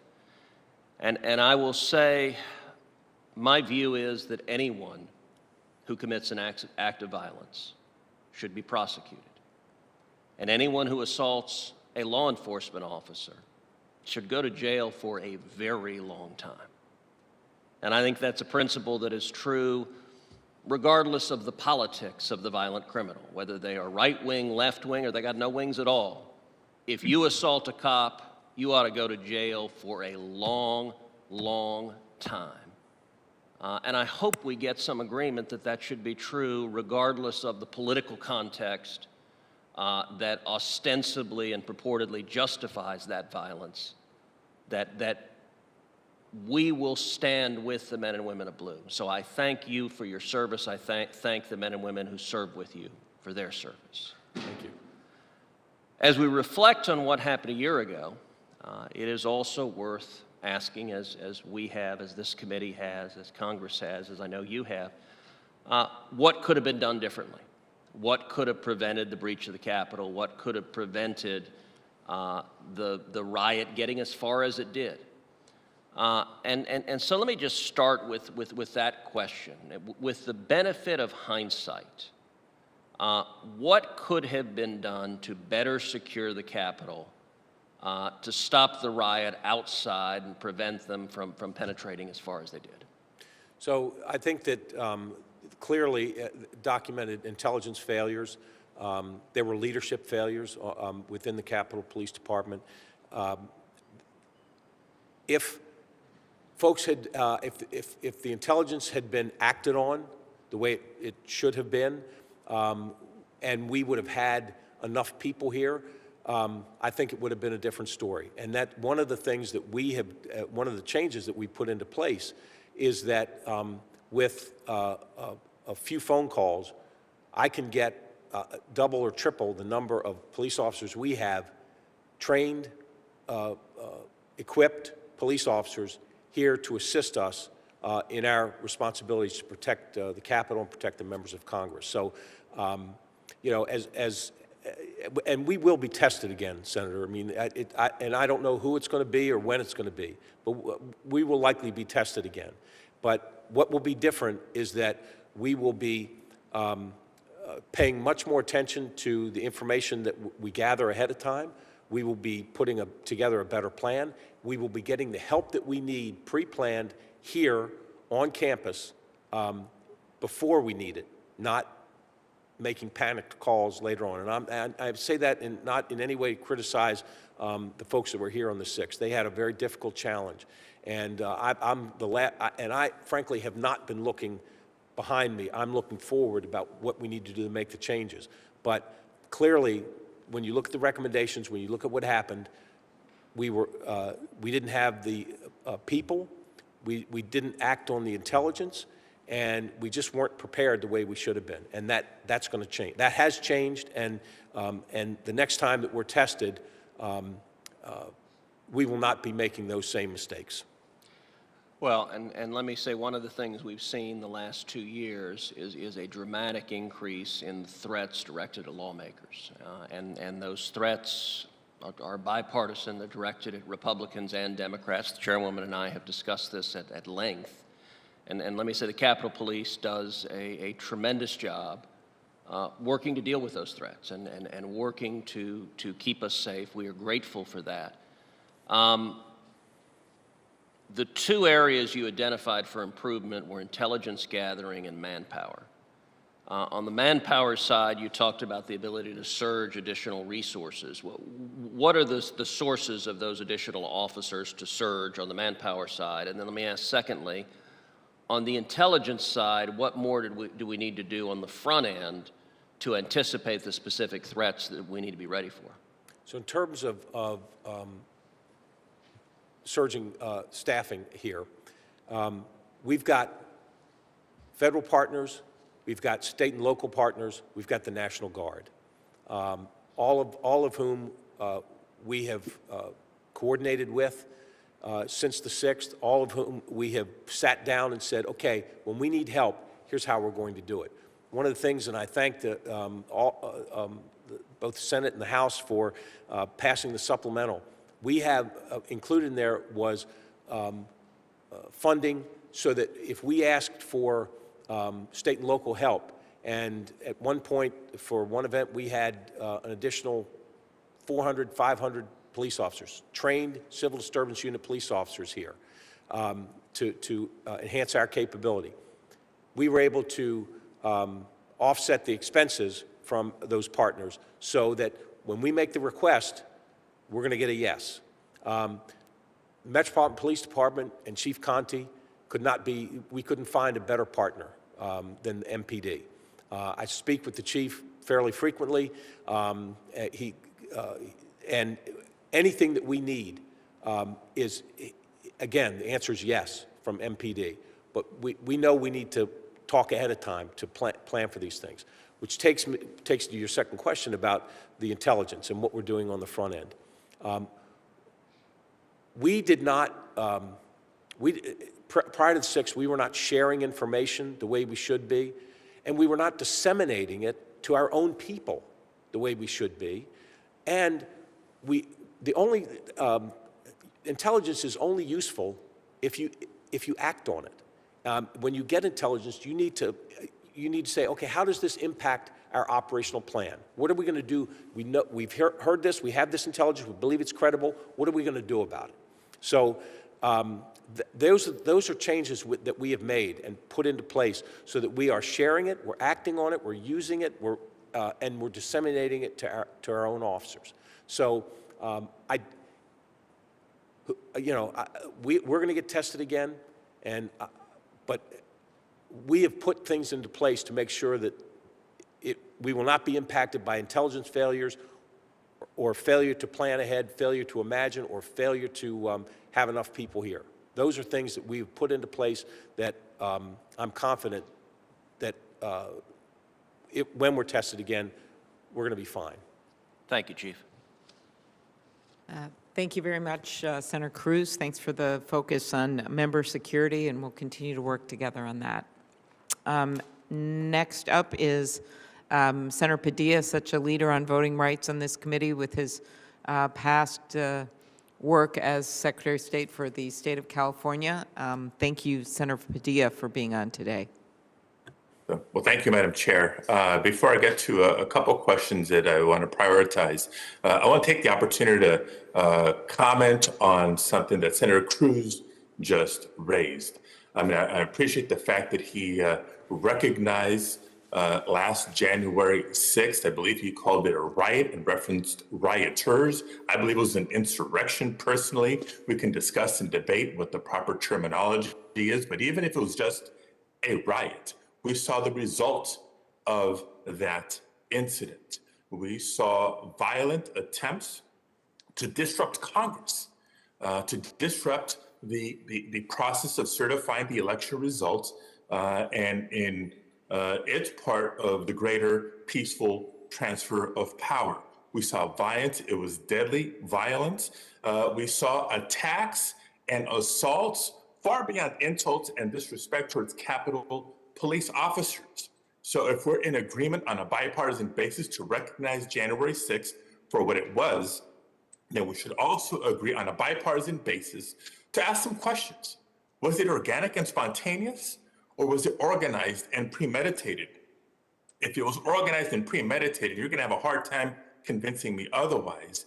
Then we have to ask the questions, who was behind it? Who organized? Who incited this? We had the opportunity to set up an independent bipartisan commission to answer those very questions, but unfortunately, our Republican colleagues would not vote to do so. And so now I and so many people across the country eagerly await the result of the committee that was established in the House, a bipartisan committee which seeks to answer some of these questions. But let me now transition back to the topic at hand, the issues at hand, and some of the questions that I was hoping to raise. First, in the context of this information, Chief, I thank you for your service at this time of this agency and for your more than 40 years of work in law enforcement. The topic of disinformation has been raised by some of my colleagues already in this committee. I will not repeat them, but I do want to highlight one specific question. The role of disinformation in the lead up to January 6th is one thing, but what has been done since last year's insurrection is another. And I'm referring to the former president of the United States and his political allies seeking to whitewash, in fact, what happened. Some quoted publicly claiming that those who attacked the Capitol were just, quote, peaceful protesters, end quote. Perhaps nobody knows just how false those claims are than the women and men of the U.S. Capitol Police, who were beaten and bloodied, defending the people inside this building, and yes, defending democracy itself. So, Chief, what do you say to those who continue to perpetuate the lie that last January 6th just wasn't that, just wasn't that bad? What do you say to them? So we are not concerned about political ideology. We're concerned about behavior. We're concerned about people that break the law. And people break the law, there are extremists on both sides of the spectrum that are breaking the law. And we're here to protect the Capitol, protect the members of Congress. That's our mission. And I would say to anybody that wants to come to this Capitol and peacefully demonstrate, we will protect your right to do so. But anybody that comes here and decides they want to break the law, that we're going to do everything in our power to stop you and to ensure that, that the Capitol and the members of Congress remain safe. Chief, I didn't think I need a follow-up question to that, but apparently I do. Do you think what we saw in the Capitol last January 6th was just another day, just people exercising their constitutional rights, or was it unacceptable, fatal violence? As I watched the events of January 6th, I was at the time retired. I was at the time watching it on TV, and I was horrified by what I saw. I saw police officers being assaulted, and that's the reason that I'm sitting here today, is because I wanted to do what I could to help this police department and to better protect our nation and the Capitol and what this Capitol represents. Thank you for that. Clearly, we have some Okay. ongoing work to do. Well, one other quick question, Madam Chair. I know my time is up. I want to recognize that Senator Capito raised the concern and the questions about the mental health of the women and men of the U.S. Capitol Police. I share in that and stand by ready to support any additional resources or support that we can offer. I do have one question about physical health. We know that businesses, organizations, entities, both public and private across the country, have been impacted by the COVID-19 pandemic, whether it's individuals who are not willing to work because they have not been vaccinated, or people who are not able to work because they've contracted COVID-19. Chief, can you talk about vaccination levels within the department and what steps we're doing to encourage vaccination rates for those who aren't vaccinated yet? So we are, I think we're over 70% of our employees are vaccinated. But like every agency that we just had a call of law enforcement agencies around the region yesterday, we're being hit hard by folks, both vaccinated and not vaccinated, with this latest variant that are testing positive. And we've got dozens of officers that are out on isolation. We've got dozens of officers that have been out long-term with the impacts of COVID. So it has affected our staffing levels. And again, with everything else all the other staffing challenges that we have, COVID is wreaking havoc as well.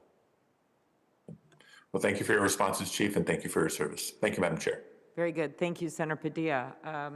Senator Blunt, you have a few more questions. Thank you. I do have, Chair. Thank you for the time to ask a few more questions.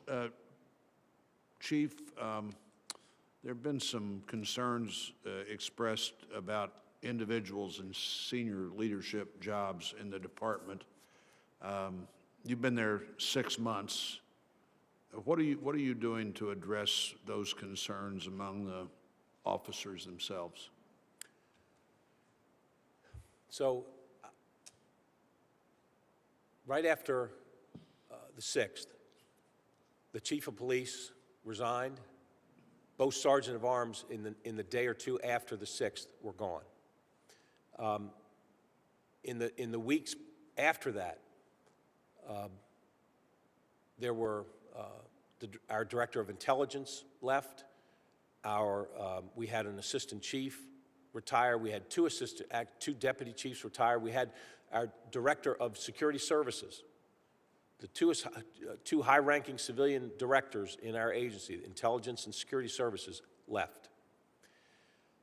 So when I got here, if you look at the top level of our organization and the top 11 people, sworn and civilian, in our organization, 6 were gone. I had less than half of the leadership positions with the folks that were here on the 6th. And so as soon as I got here, my first order of business was to assess my leadership team and assess and look at who was here just biding their time, waiting to see what happens, and who was here working as hard as I was going to work in making the improvements this agency required. And for the past 6 months, I've made that assessment. And I made that assessment, in light of discussions with the sergeant of arms, in light of discussions with past Capitol police chiefs. I've made it in light of the no confidence votes that the union held, and I considered all that information. But the bottom line, when I assess someone's performance, I look at what have they done since the 6th? What have they done to help this agency, to improve this agency? And so I've made those assessments, and I know the part of my leadership team that is working as hard as I am to make the changes that need to be made.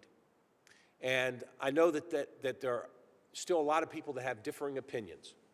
I still understand that the union stands by its vote of no confidence. But the fact of the matter is, Senator, that a vote of no confidence is not an objective evaluation of someone's performance. It has meaning. A vote of no confidence has meaning. But I am trying to evaluate people's performance objectively in terms of what they're doing to help this organization.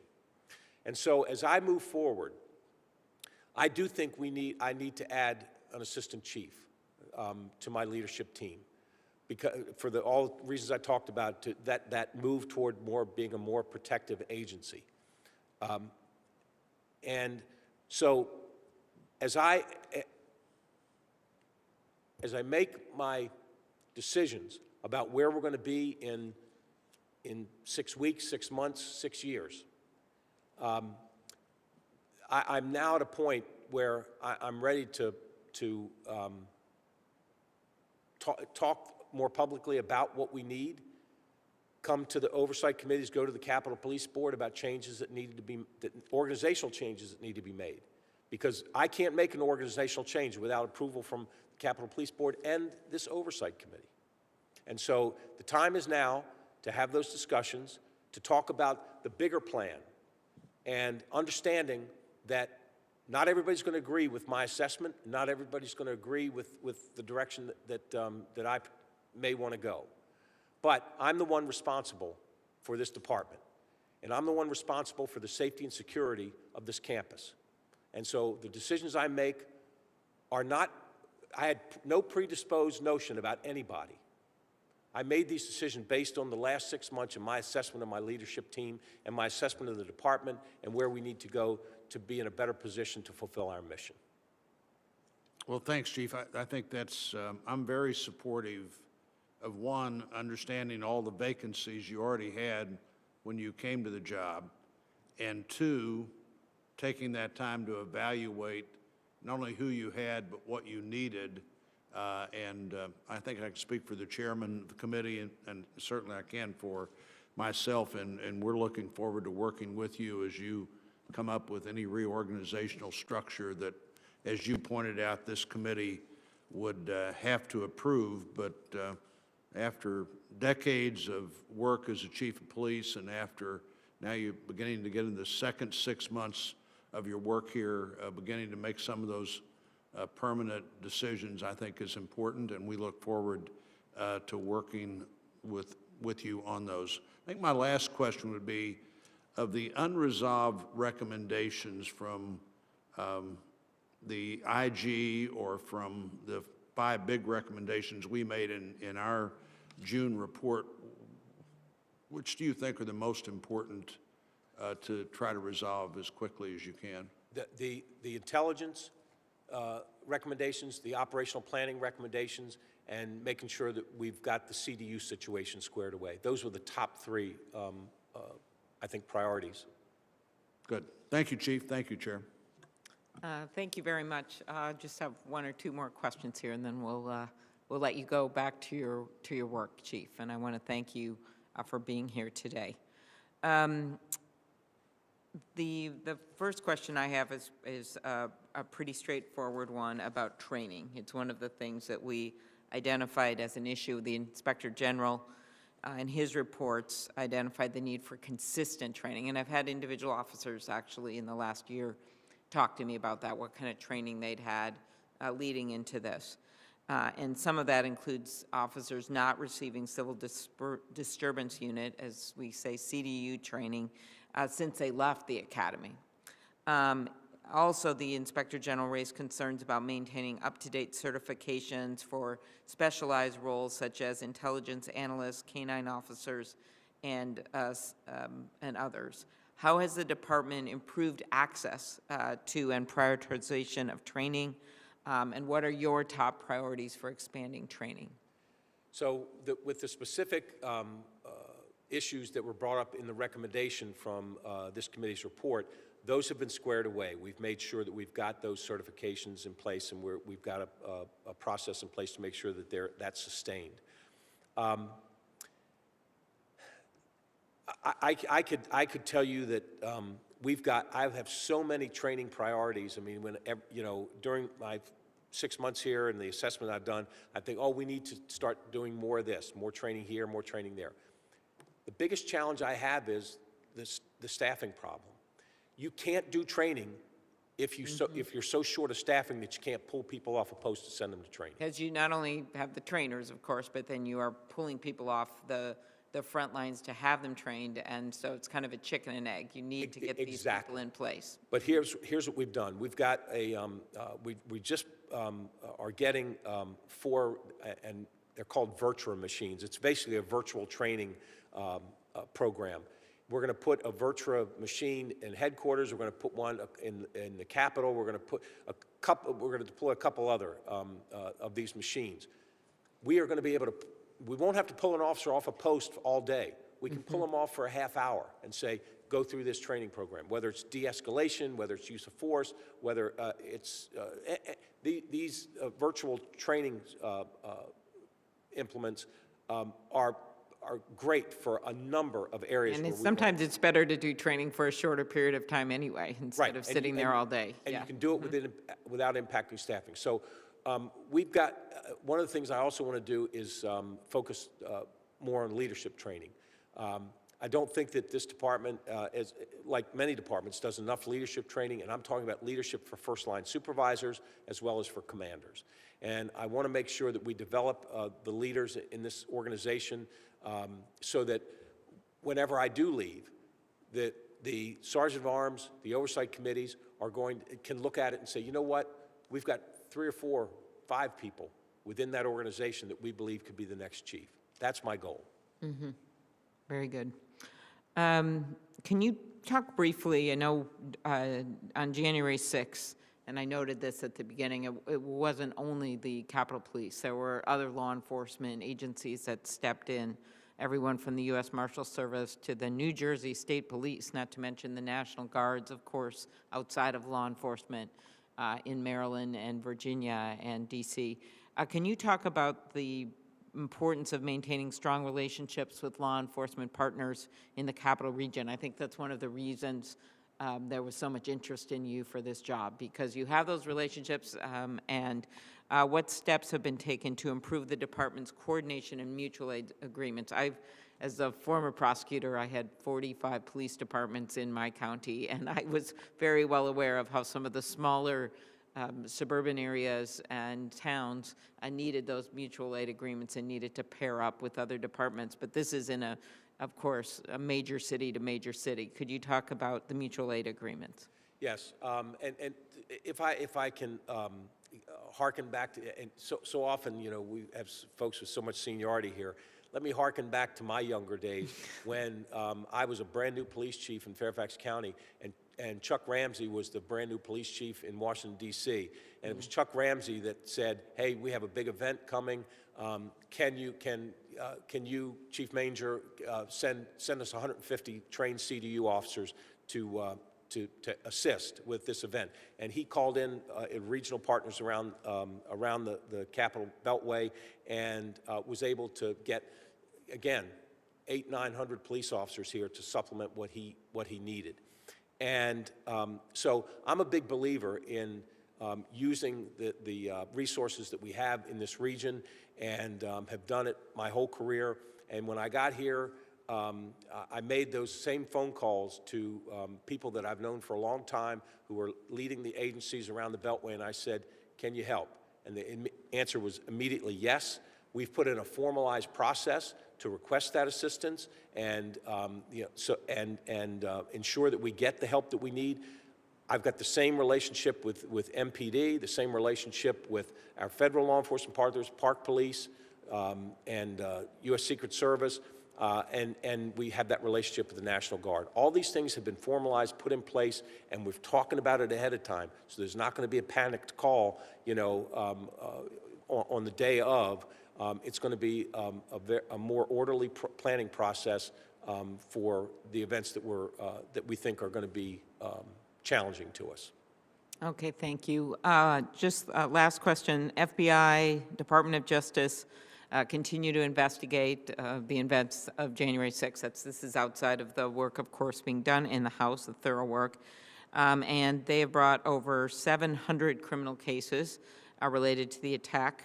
We just heard from Senator Cruz in his support for these prosecutions, as well as many others on this committee.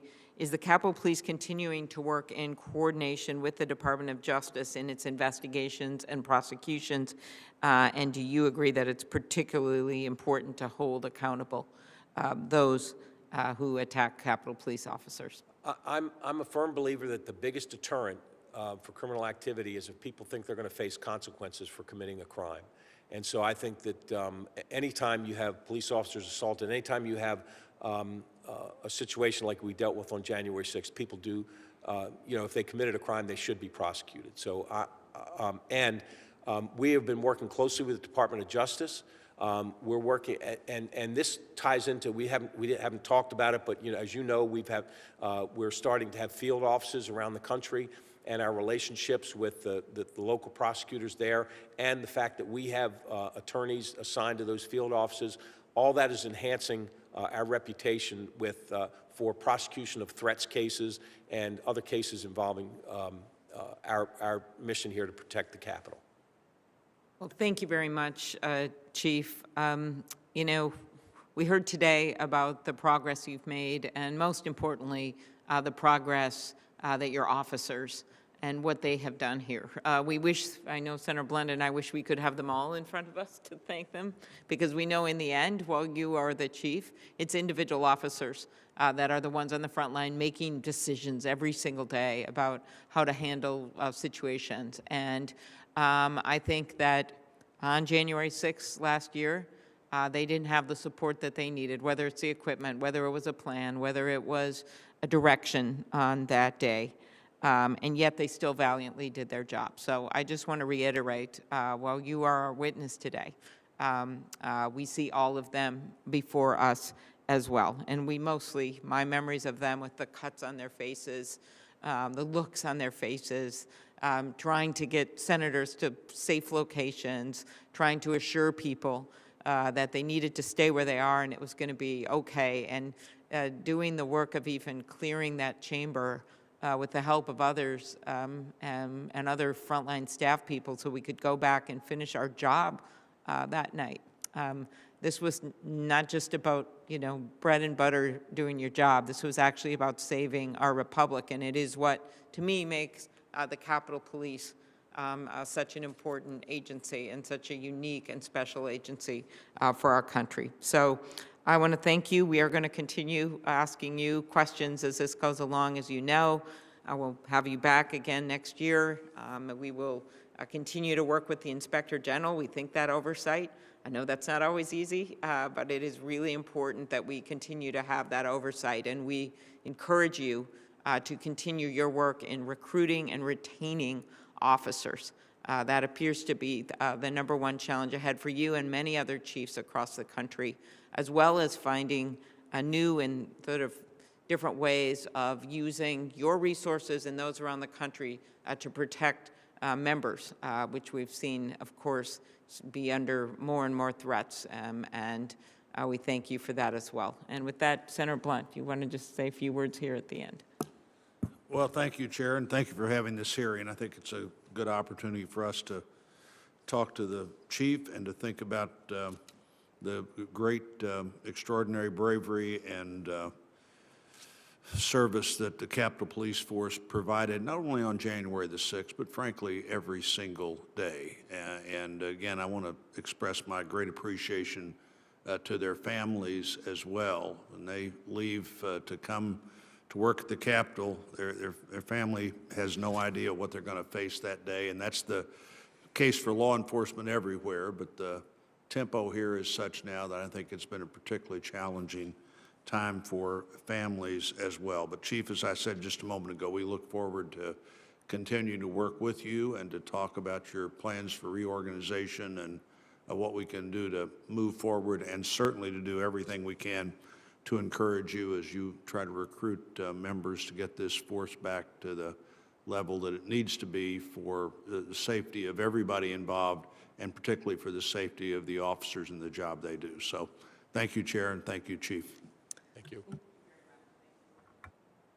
The record will remain open for 1 week. Thank you again, Chief, and we are adjourned. Thank you.